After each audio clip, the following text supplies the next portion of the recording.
மன்னார்குடி ராஜகோபுரம் தனிச்சிறப்புடையது. இந்த கோபுரத்தைச் சுற்றியுள்ள பகுதிகளில் ஏராளமான மரங்கள் வளர்ந்தாலும் பனை மரங்கள் மட்டும் அதிகமாக காணப்படுவதன் பின்னால் பல மர்ம கதைகள் உள்ளன. இந்த ராஜகோபுரத்தை சித்தர்கள் வழிநடத்துகிறார்கள் என கூறப்படுகிறது.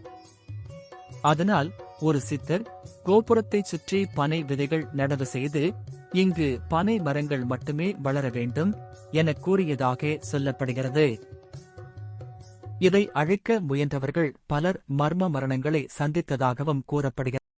பனை மரங்களின் ஆவிகள் கோபுரத்தை பாதுகாக்கும் என மக்கள் நம்புகின்றனர். கோபுரத்தின் அடியில் மறைந்திருக்கும் கோயிலின் ஆதாரத்தை காப்பாற்ற பனை மரங்கள் ஒரு சக்தியாக செயல்படுகின்றன என்றும் ஒரு கதை உள்ளது. இன்றும் பனை மரங்களை வெட்ட முயன்றால் திடீரென இயற்கை அனர்த்தங்கள் ஏற்படுகின்றன என்பதால் அப்பகுதி மக்கள் அவற்றை தொட்டு நோக்கவே துணியவில்லை. இந்த மர்மம் எப்போதும் ஆர்வத்தை ஏற்படுத்தும். ஆனால் இதன் உண்மை என்னவென்றால் அதுவே தெய்வத்தின் இரகசியம்.